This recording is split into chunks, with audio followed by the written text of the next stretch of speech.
Bienvenue au cœur de la presse africaine pour tirer la quintessence de l'actualité sur le continent. Un mort, 17 blessés selon des sources médicales, c'est le bilan de la journée ville morte organisée lundi par l'opposition guinéenne qui entendait protester contre ce qu'elle appelle le hold-up électoral aux législatives du 28 septembre dernier. À Conakry, écoles et commerces, grands marchés ont baissé pavillon, circulation au ralenti dans les quartiers nord, est et en banlieue, mais normal dans le sud de la ville et à Kaloum, quartier administratif et des affaires, comme le rapporte Mediaguinée.com.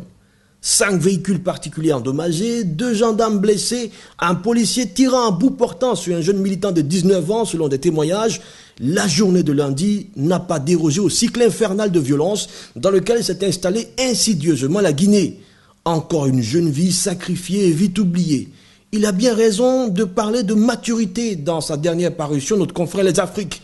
La maturité des acteurs politiques guinéens est souhaitée. La contestation éternelle et le prétexte de l'autorité de l'État ne peuvent faire bon ménage. La France et l'Afrique font-elles bon ménage? À quand la maturité dans ce vieux couple d'intérêts au destin lié? C'est le dossier de l'hebdomadaire des finances africaines. Notre confrère reconnaît que l'époque sombre et tumultueuse de la France-Afrique, des gourous, éminences grises occultes, Missi Dominici, des réseaux focards n'est plus en vogue sous Hollande, mais la France continue d'avoir une influence certaine sur l'Afrique. Sur les 54 pays africains, les entreprises françaises sont présentes de façon permanente dans 49 pays et restent indétrônables. Aucun État occidental postcolonial depuis les années 60 ne s'est autant engagé en Afrique que la France.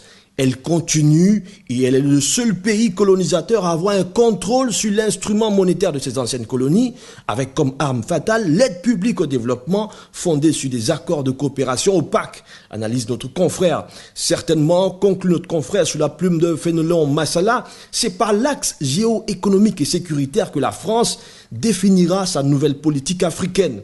Et votre serviteur d'ajouter que c'est aux Africains d'aller chercher et arracher la renaissance de leur continent pour ne pas voir son développement plombé. Le Burkina Faso est lui plombé par la perspective de 2015. C'est l'avis de notre confrère l'événement. La modification de l'article 37 pourrait permettre aux doyens des chefs d'État en exercice dans la sous-région ouest africaine de se représenter. Le président du Faso lui-même entretient le suspense sur la question. Investissement étranger, renouvellement de la classe politique, succession, tout semble coincé et suspendu à la décision du chef. Et puis, vigilance sur les réseaux. Attention, le Premier ministre burkinabé, Adolphe Tiao, victime d'une usurpation d'identité sur Facebook.